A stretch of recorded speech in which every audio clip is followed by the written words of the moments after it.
Chromosomes. Little strands of nucleic acids and proteins are the fundamental genetic instructions that tell us who we are at birth. Most people are born with 46 chromosomes, but each year in the United States, about 6,000 people are born with an extra chromosome, making them a person with Down syndrome. If you've ever encountered someone with Down syndrome, you know that they are some of the kindest, most joyful people you will ever meet. They truly have something extra. My name is Lisa Nichols, and I have spent the last 24 years as both the CEO of Technology Partners and as the mother to Allie. Allie has something extra in every sense of the word. I have been blessed to be by her side as she impacts everyone she meets. Through these two important roles as CEO and mother to Allie, I have witnessed countless life lessons that have fundamentally changed the way I look at the world. While you may not have an extra chromosome, every leader has something extra that defines who you are. Join me as I explore the something extra in leaders from all walks of life and discover how that difference in each of them has made a difference in their companies, their families, their communities, and in themselves.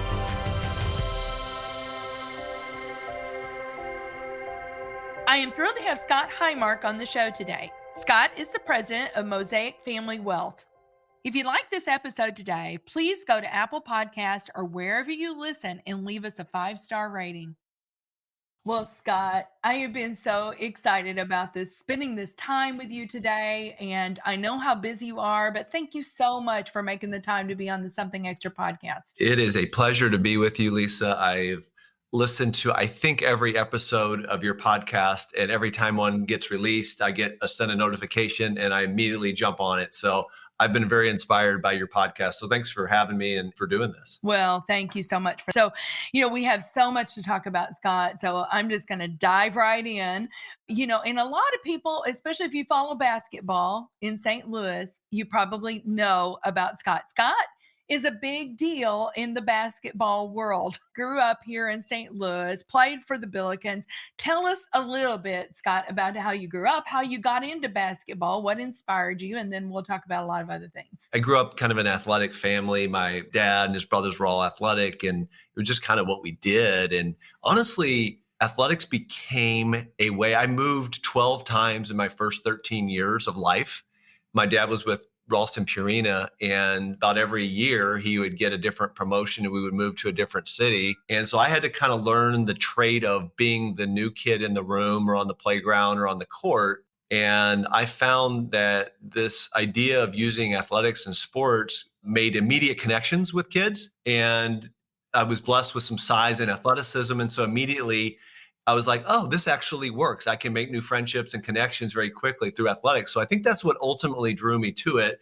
I kind of played a little bit of everything growing up, and then baseball and basketball became my two sports that I kind of gravitated towards. And my dad was a baseball player in college, and it broke his heart. But my sophomore year in high school, I told him, Dad, I think I love basketball more. I quit baseball, and my high school coach was not too happy with that, but it was just my love. I was just one of those kids, a total gym rat. You couldn't get me out of the gym. I was trying to break into gyms all over town or play on outdoor courts. You just couldn't get me away from it. It wasn't work for me. It was just my passion. And just putting that little round ball in a hoop was addicting to me. Kind of was my happy place as a child. That is a way to connect. And kids, if you read about kids, James Dobson used to write a lot about this, that kids needed things to hang their hat on. So you found that sports was a way for you to immediately connect, no matter where you were, right? And then the competitiveness that kind of comes in, to play in business and that sort of thing. But, you were inducted into the St. Louis Sports Hall of Fame. So congratulations for that. But I do want to ask you this question. I told you that we just celebrated my dad's 92nd birthday this weekend in Kentucky. You have never seen a bigger Kentucky Wildcat fan than my dad. Loves Wildcats. And you said that you remember playing at Rupp Arena. I'll love to hear that. I want to meet your dad someday. And yes, I had the opportunity. So after St. Louis U, I had the opportunity to, I call it being a basketball vagabond. I played all over the world. I played in Australia. I played in New Zealand. I played in Europe. Played in the minor leagues, the Continental Basketball Association. But one of the other things I did was I played for a touring exhibition team called Athletes in Action that you might be familiar with. Athletes in Action is a ministry of Campus Crusade for Christ. And back when I came out of college, we would actually go play all of the top schools in the country for their exhibition games. So we played Kentucky, Duke, North Carolina, Indiana, UCLA, you name it, we played them. We were going to Rupp Arena in November 1995. And it was 3:00 in the afternoon, and we were walking in the gym for a shoot around, and they were scalping tickets at Rupp Arena for the Kentucky Athletes in Action game. And I thought, wow, this is serious. This isn't even a real game. And there were 23,000 fans there, and they were scalping tickets for our game. And one of the cool things I got to do is share my testimony at halftime of the game in front of 23,000 people at Rupp Arena. And that was the year Rick Pitino was there and they won the national championship. And so I just remember that surreal moment of they hand me the microphone and I get to share my personal testimony in front of 23,000 people at Rupp Arena. So yeah, I have very fond memories there. We were actually leading at half by 3 and they came back and beat us by 25 in the second half. So Big Blue Nation did what they do. But it was one of the highlights of my career because I never got to play there at SLU, but got an opportunity to play in Rupp, which was a special moment. Well, Dad is definitely going to have to listen to this episode so he can hear that story. But after your basketball career, I know that you got into what you're doing today. You got into wealth management, and a good mutual friend of ours, he was kind of the person, right, that really spoke into you. Can you tell that story? Because I think he really pursued you for a while and you really didn't pay him any attention, right? Yeah, no, our good friend Tad Edwards and I and his father Ben, we grew up together with our families going to church together, both first at Covenant Pres on Ballas and then at Twin Oaks. And so knew the family forever. And Tad, in his very persistent way, during kind of the passing of the peace, asked me after I graduated from SLU, what are you doing now? And I said, well, I'm trying to play basketball overseas and trying to make a run at it. And at the time I was doing kind of an internship for a financial planning firm. And he said, whenever you get done with your little basketball thing, you should call me. And so I said, thank you, took his card, put it in my pocket, never called him. A month later, he comes up to me and goes, hey, are you ever going to call me? And I said, yeah, no, sure. Yeah, I'm going to call you. The third time, and Tad is persistent, if nothing else, you know that about him. He says, are you going to call me or not? And so I said, I probably should call this guy, and who's the president of A.G. Edwards at the time. And his dad was chairman of the board. And so I did. And it was just, talk about God's providence and his timing. And just, they did all the assessments. And they said, I think really you could marry your kind of analytical skills and background with coaching and counseling, which is really what we do as wealth management advisors, is really you have to have the hard skills, but the soft skills. And they said, we really think you'd be a great advisor. And so off I went. They put me in the little training program at A.G. Edwards in 1996. Yeah, here we are. That's how I got my start. So I'm very grateful for that. Absolutely. Well, there's stuff packed in there too, Scott. We need to constantly be looking out for those things that we see in other people. Yeah. That word and his persistence, really, but that word spoken into you, you probably hadn't even thought of that as a career, really. Not really. It was just a seed, and I didn't have anything to offer him. That's what the interesting thing now that as I a little bit older and more on the other side, I realized I didn't really have a lot to offer him, but he still pursued me. And I'm so grateful for that. I'm trying to learn in my own life. Do I have enough margin? Are my eyes open to look for those opportunities where I'm supposed to speak into somebody's life and make a difference and maybe plant a seed that they hadn't thought about? Well, so you were there, I think, for 10 years, and then you went to Morgan Stanley and you were there for 10 or 12 years. But really what I want to talk about is what has happened since 2015.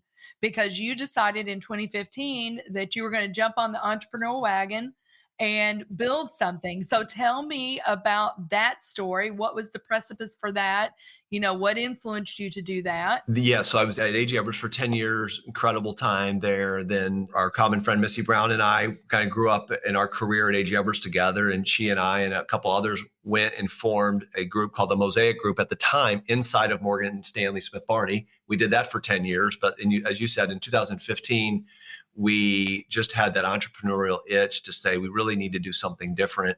And that's when Mosaic Family Wealth was born. But really the inspiration behind that started several years prior to that, as it often does. There's like a seed of, sometimes it's restlessness, sometimes it's vision. Sometimes it's a combination of all of that. Honestly, one of the things that struck me was a book by Bob Buford called Halftime that you've probably read. Love that book. I read that book probably 15 years ago, and I reread it in maybe 2012, 13. For those who don't know, Bob Buford was a very successful TV cable entrepreneur down in Texas and had this kind of epiphany in his late 40s that he had achieved success as the world would define it, but really wanted to pursue significance in the last season of his life. And obviously has a faith journey that's alongside there. But I remember reading that and it gave me words to what I was feeling.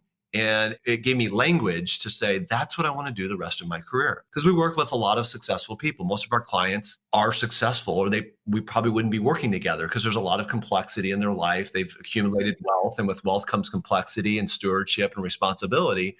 But I thought if we could actually create a transformative client experience that's a lot more to do with significance than just success, and helping our people move beyond that, because once they've achieved a certain level of success, they have enough. But the more interesting conversation happens once they're there. And then it's really, okay, now what is it really all about?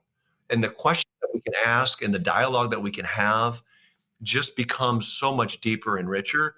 So that book, honestly, really planted a seed in myself and Missy and our partner, Larry Sheichels, and some others to say, if we're going to do something, we're going to do something transformational, something different than what we could do here at the firm that we were at. So long story short, 8 of us kind of rallied around that vision for honestly a couple of years. And then in 2015, we took the leap, and you know how scary it is. And we kind of put everything on the table and said, we feel called to do this. It really, you hear about that in the ministry, but I felt like it was a professional calling that we had to do it.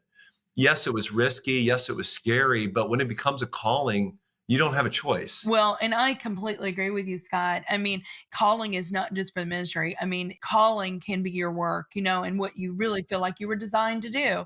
But I always say, don't despise the preparation. Yeah. Greg and I worked for 10 years in corporate America before we launched Technology Partners, and we needed that time. We needed that. We still need preparation. We're still being prepared, Scott. I know Mosaic has been incredibly successful. You've got close to, I guess, $1 billion in assets that are under management right now. But you said you really wanted to do something different than what you could have done at Morgan Stanley. So what is the differentiator for Mosaic? How is it different than other firms out there? What we talk a lot about at Mosaic is how do we align our clients' values with their money? And so everybody talks about assets and they think of financial assets. We really think about it kind of in 4 quadrants. You have your financial assets, of course, but you also have relationship assets, legacy assets, and you have experience assets. And so the mind map in the middle is how do these all integrate together? And how do we align our values to use all of our collective assets to really pursue this life of significance? So we always talk about there's a lot of people in our space that are really good at the math. And there really are. And there's a lot of good people in our town or across the country that can do really good math.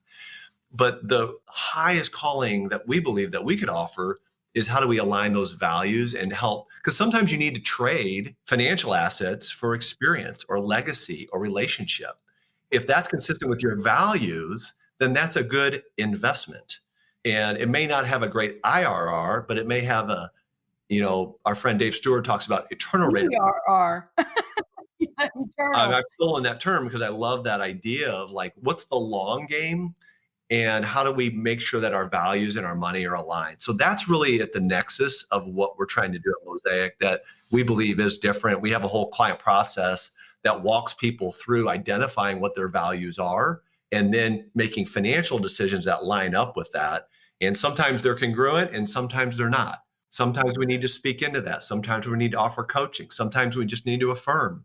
But we want to make sure that those are aligned because sometimes they're not. And people will say, well, this is the most important thing in my life. And we are able to say, okay, but we're not allocating our assets that are consistent with what you say your values are. So let's just talk about that. Scott, that makes so much sense now because I know I've heard you say, I'm not just wealth management. I'm not just helping people with their financial. I'm also a life coach. That's where that statement comes in because you're helping people sometimes identify their values when they may not know what they are. So I love that. That is wonderful. Well, you know what? We've got so much more to talk about, but we do need to take a quick break and we'll be right back with Scott Highmark. Are you an IT executive with years of experience? Are you energized when you empower others? If I've piqued your interest thus far, you may be a great mentor for the TechLX program in St. Louis. TechLX prepares rising IT leaders to tackle today's challenges and prepare for tomorrow's demanding roles by pairing them with senior IT executives like yourself. Mentors receive coaching from technology partners and will be invited to all TechLX networking events featuring outstanding speakers of the IT industry. To apply, visit tpi.co/TLX. So welcome back to the Something Extra podcast with Scott Highmark. So Scott, how have you seen what you learned from basketball and sports? How have you seen what you learned there apply to even what you're doing today? Boy, that is such a good question. There's so much there. But the first things that come to mind that I've learned through basketball, really sports in general, is that we all have a role to play and we have to use those God-given gifts. And sometimes, Lisa, you're the one that needs to score all the points. And my job is to help facilitate that. And yes, you're going to get all the applause, but maybe I set the screen for you to get you open. Maybe I take a charge. Maybe I'm on the bench and I'm just the biggest cheerleader. And that what happens in business is your role changes based on maybe the subject matter, maybe the season of life of your business. Sometimes you do need to score the points, and sometimes you need to take charges and play defense. And sometimes you just need to rebound and keep your mouth shut. So being able to discern what does my team need and what's my unique role to help us win the game. If nothing else, God made me hyper competitive and I really want to win the game, probably too much, but I want to align myself with other people. And probably that's why we hire a lot of ex-athletes, because they get that. They've been the star, they've been a role player, they've been a sub, they've been hurt. And when you can live life with people who have played different roles, but they will sacrifice for the greater good of the team, it's hard to simulate that in life. And that's why I have 3 daughters, and some of them are really serious about sports and some aren't. But I love the fact that they all played something and were competitive in something, because they've learned those attributes that I learned through athletics that I would have had a hard time learning anywhere else. Well, we just were talking about the differentiator for Mosaic, and I so clearly now understand why you said, okay, sometimes I'm a life coach. I get that. I want to talk to you about you. Do you have a life manifesto? Do you have values? How have you written your own life plan? Do you have a life plan that you've done with your family? Not in a traditional sense, not in the kind of the Michael Hyatt sense. I always kid that I'm probably the most overcoached person in America. I've had a life coach. I have a personal trainers. I've had business coaches. My wife and I go to a marriage coach. I mean, we are just always looking for people to speak into our life. If we say these things are important in our life, we probably have blind spots that we're not aware of. And we probably need to surround ourselves with people that know us well enough and that can speak truth in our life. That's not a manifesto, but I do believe that. One of the things, again, going through different coaching programs, entrepreneurial coaching programs, one of them I went through called Strategic Coach, and it's out of Toronto and Chicago. And one of the things you do is you ask 15 people in your life, what are your unique God-given abilities? And come up with 3 words that define you and kind of anchor to those words, because that's how you're uniquely gifted, and try to build your life, your professional life, your personal life, your spiritual life around those things, because it's really where you find passion in your giftedness. And so for me, the feedback I got from my group was connect deeply with people. I try to have a way of just connecting with people on a deeper level, because you can't do anything unless you build relationships. So you connect and then inspire. Try to be able to see maybe something that they don't see themselves. And again, I'm going to sound manic here, but we do a lot of personality profile testing. I'm kind of a junkie, understanding myself and each other. One of the labels I've gotten is a trailblazer. So, which means that you might see something that others may not see, and you may try blazing a trail. You will start blazing the trail, and then occasionally you'll look back to see if anybody's following you. Hopefully somebody's following you, Right. But you're probably just going to blaze the trail anyway. But because you've built connection and because you've inspired, then that will give you then the opportunity to lead people down that path. Lord willing, they will follow you. So I think about those 3 words is nothing happens unless I connect deeply. How's the Lord using me to inspire others to see things in themselves that maybe they don't see?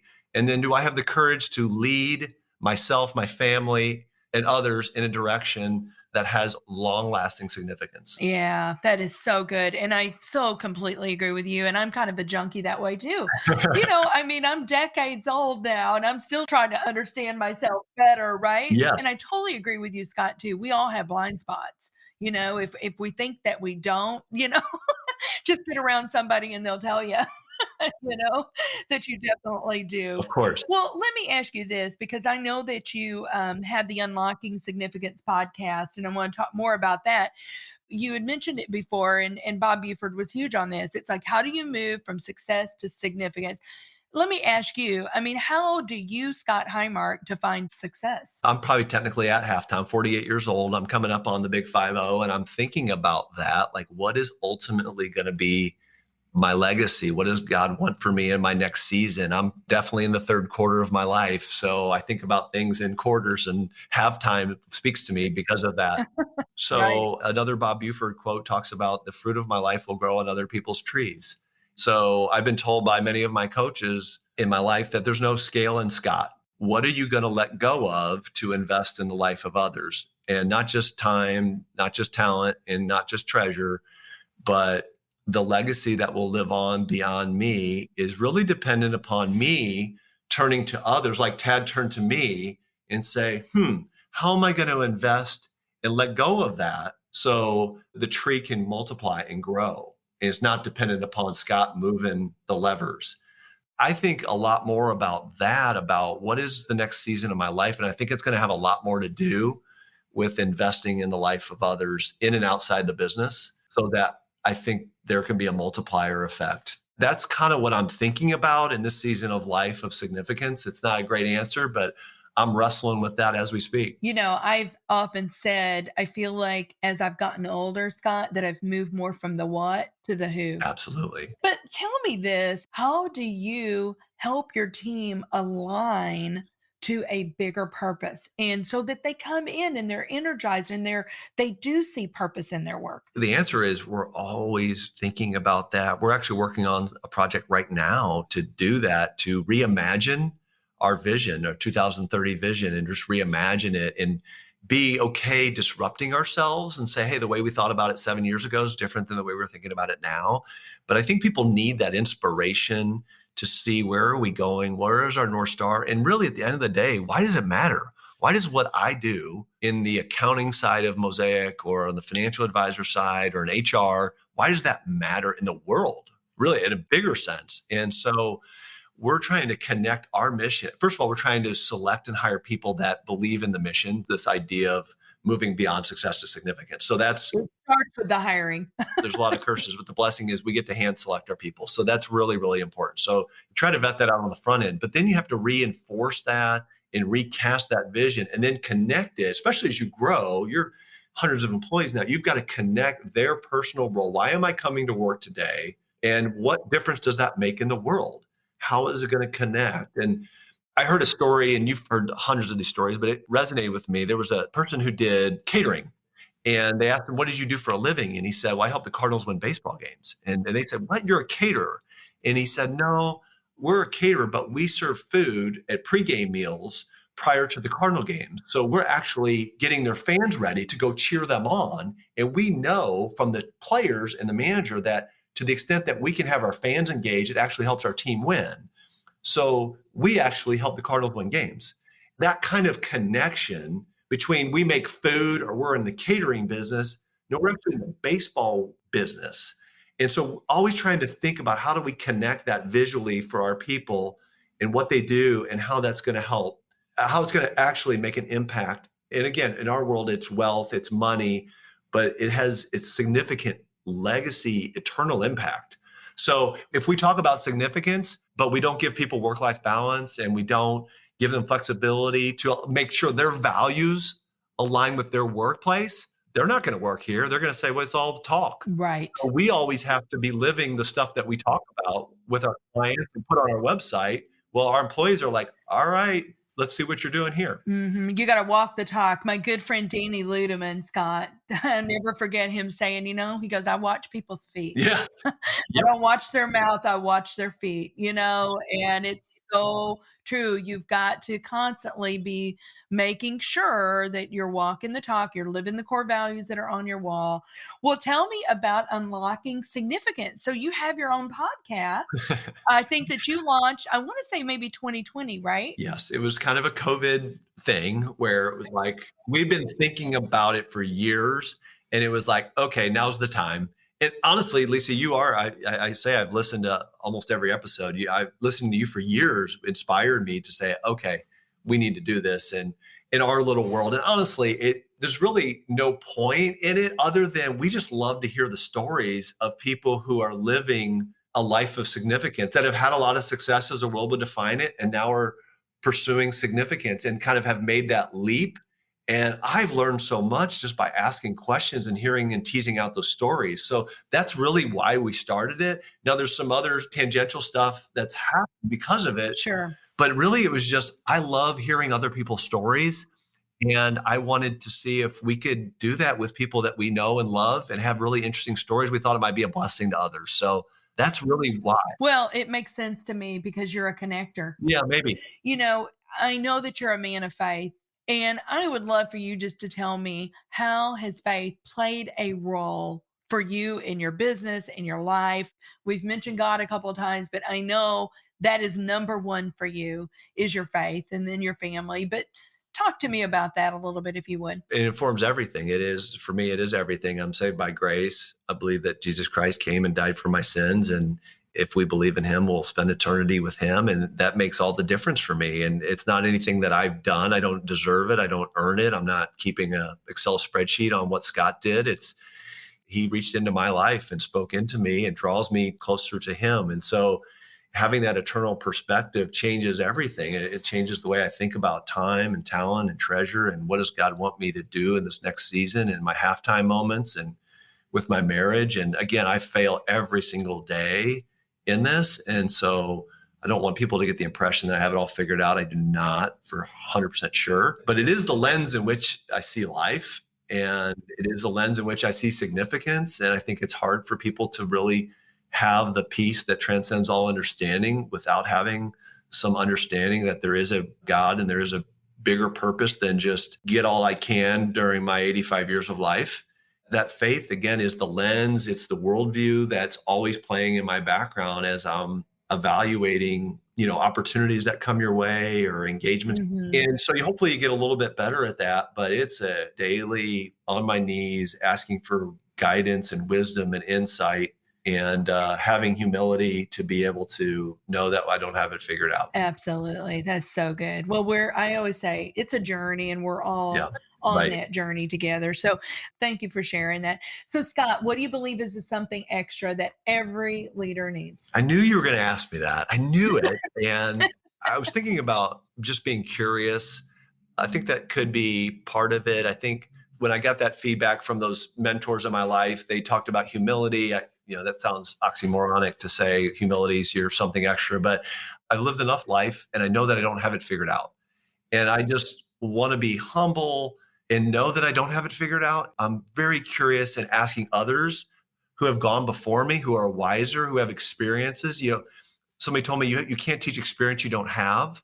So I love to just humbly ask other people like yourself and other people that have gone before me to say, how should I think about that? Would you share your experiences? And honestly, I've been so blessed by just having that posture for the last 25 years of my professional life. And so many people have been so gracious to offer their perspective and insights. I think it's helped accelerate my learning. Oh, there's no doubt.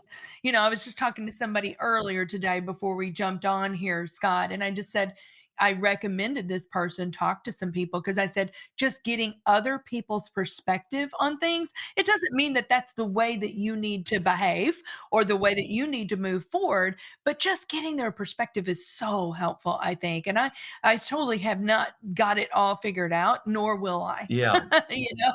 Not in this life. I hope that I never stop being curious and having a craving and a hunger to grow and to be a better version of me every day. Yeah, that's exactly right. The other thing just quickly that comes to mind, and this is not a healthy thing, but probably hyper competitiveness. There's an inner burn that people probably don't see in me when they meet me casually. But inside, there's this hyper competitive burning engine running, and I hide it fairly well, but that's probably something that people probably don't see all the time, but it's running hot. You ask my wife. And so I have to regulate that. And sometimes it helps me, and a lot of times it hurts me. Yeah, sure. Well, okay. So tell me, Scott, what are you most excited about right now? And how can our listeners get involved? I am excited about a lot of things. An immediate thing and a little self-serving, but at Mosaic, we're super excited about actually a partnership that we announced this week, that we're partnering with a firm called Focus Financial. In addition to a lot of things that they can help us be a lot better at, we have a really big, hairy, audacious vision of what Mosaic could be and what God might be doing, and believe that this notion of being the significance firm could be bigger than just St. Louis and Denver, and maybe attractive to other people, either regionally or nationally. And I think we now have the team in place to potentially do that. If the Lord wills, always add that caveat. And so I want to be thoughtful about that. But I do think there's an opportunity for this value-based wealth management. And there's some white space in the universe that I think we're uniquely positioned to do. And so I think we have the horsepower internally and now with the new partnership to maybe make that happen. So that's this week. So I thought I would share that with you. That's wonderful. Well, Scott, hey, this has been so much fun for me. Thank you so much. What a fun interview. I think you and I could just talk for hours and hours, but thanks so much for making the time. I really do appreciate it. Thank you, Lisa. It's an honor to be on your podcast. And again, I've listened for years, and thank you for having me. It's been a joy. Thank you for listening to today's show. Something Extra with Lisa Nichols is a Technology Partners production. Copyright Technology Partners, Inc. 2019. For show notes or to reach Lisa, visit tpi.co/podcast. Don't forget to leave a review on Apple Podcasts, Google Play, or wherever you listen.